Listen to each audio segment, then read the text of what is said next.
I'd like to take a few minutes now to talk about money and banking. And really, I'm going to divide this into two separate areas. First, doctors who are in the field, practitioners in the field, acupuncturists, massage therapists, whatever area of practice you are working in right now.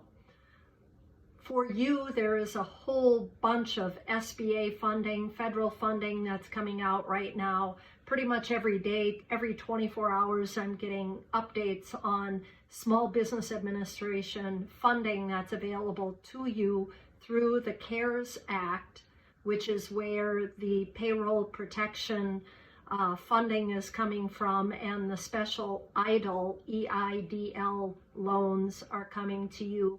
So if you have any existing SBA loan, or you're planning to take out some new SBA loan funding, you need to either connect with me, connect with your banker, and find out what your options are. It's very easy to apply for it. You can apply part of it directly online with the SBA, and the other part you need to go through an SBA preferred lender. And again, if you have questions about that, I'm more than happy to connect you with a variety of different lenders who are working really, really hard to get these programs put together, coordinated with the federal government. Now, the important thing to remember here, it's going to take a little bit of time, days, maybe a week, for them to get everything all set up and the flow of money to begin. Now, it isn't going to be spontaneous money happening here, but it is going to be coming. And so there's an enormous amount of funding available to you, practitioners who are already running your business or anticipating taking out a loan to start a business. On the other hand, we have the students who are coming through their education. You may be weeks away from graduating. You may be months, trimesters, or years away. Your concerns are a little bit different. The concerns that I'm hearing from the student body are, what financing or funding is going to be available for me when I graduate? Are the banks still going to be out there providing funding for me to set up a business, buy a practice, set up a massage therapy center, whatever your vision may be, whether it's starting a business, office sharing in a business, or buying an existing business? All three of those options require funding. And here's what I can tell you about that right now. Yes, the banks are very much behind people who are looking to start businesses. Keep in mind that their banks are overloaded with this other SBA work that's being done, but the banks are very much aware that in order for us to keep our economy going, we have to keep the small businesses going. The small businesses in our country represent the foundation that our nation stands on. So it's very important for you to understand, yes, there will be funding.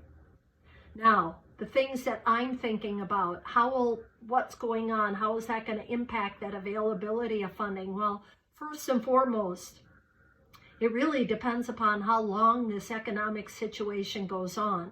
If it's weeks, months, that's one thing. If we get to the latter part of 2020 and we're still working through the economic shutdowns that we're in right now, that will likely have an impact on how the banks deal with this. However, in my opinion, they are still going to be there providing funding for people who want to kickstart this economy. Because remember, we are coming out on the other side of this.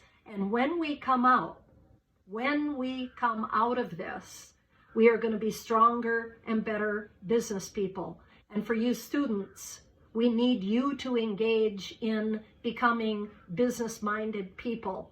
I know right now your plates are full being students, taking exams, tests, quizzes, boards, all those very important things. But somewhere along the line, I highly recommend that you take some time to jump into some of the business courses that are being offered through Northwestern or whatever university you may be attending for business work. Get educated, stay on top of it, ask good questions. I'm going to be doing a series of videos just talking about basic business concepts, keeping that information flowing to you while we're in this online learning. But for right now, I want to encourage you and make sure that you realize, yes, there will be funding for your vision down the road, but you're going to have to be prepared. Now, by prepared, here's what I mean. As students, what things could you be doing right now? Trimester 1, trimester 5, trimester 9, T10, new graduates. What things can you be doing now to help improve the likelihood that you're going to get to pursue and secure the funding you need for your dream? Number 1, stay focused. Stay focused on what your goal is. Stay focused in studying. Stay focused on learning some basic business concepts. Make time for that in your day. Number 2, manage your spending. And I know most of you are working on student loan-based living, and I know you're controlled because you don't have a great deal of money, but be careful how you're spending money. Stay out of the credit card world for getting great big credit card debt going out there. By great big, I mean $2,000-$3,000. You shouldn't be in that range unless there's something really important going on like healthcare or something else. Manage your spending. Stay way within your budget. Number 3, when you do spend money and you use credit cards, or maybe you've graduated and your student loans are coming due, either way, stay current with your obligations. Credit card debt, make sure you're making your payments on time. Do not get behind on those things because that's going to really hurt your credit score when it comes time for you to start thinking about your future plans after graduation. So stay current on your payments. At least make the minimum payment per month. Stay on top of that. Number 2, as far as student loans, if you are in repayment on student loans, I know that there's some special things happening with student loans right now, helping to defer those payments, push them off a little bit, let the new graduates come out and get their feet on the ground with a job or whatever they're doing. But if you are in repayment on your student loans and you need help, make sure that you reach out to the organization that's servicing your student loan debt and see what they can do to help you defer those payments or forbear those payments further out into the future. Stay current. Keep your credit scores good. Every now and then it wouldn't hurt for you to go out and check your credit score online. Make sure that you know where it is. What does your score have to be in order to qualify for funding, to get a loan, to start a business, buy a business, office share with another practitioner? Your score needs to be in the 680 range, 680 and up.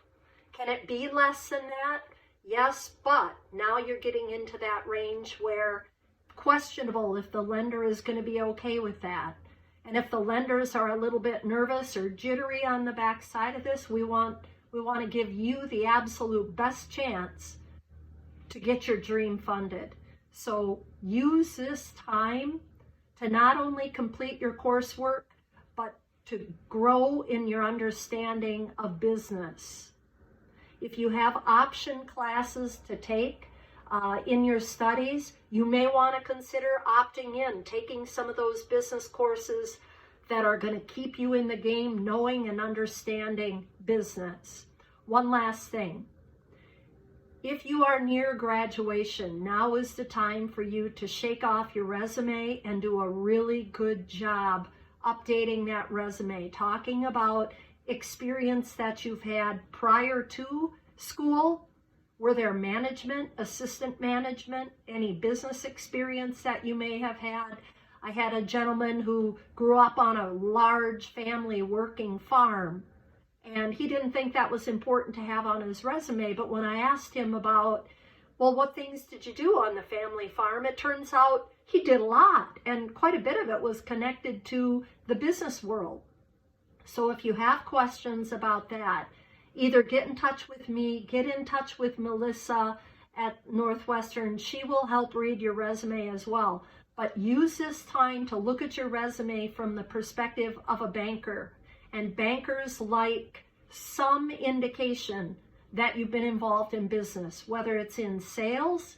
I was a salesperson in a retail store. I was an assistant manager in a retail store or at a fast food shop. I worked on a farm and I was responsible. I worked in my family's business and I was responsible. I managed people. I supervised people. These are all very important things that we need to build into your resume. So stay focused, stay confident. There is a future. We are coming out on the backside of this thing. And remember, continue to focus on why you're doing what you do, your passion for the profession that you're choosing. Think of the people you're going to be serving down the road. Never before have we needed you as much as we need you now. Enjoy this. Have a good day. Thank you.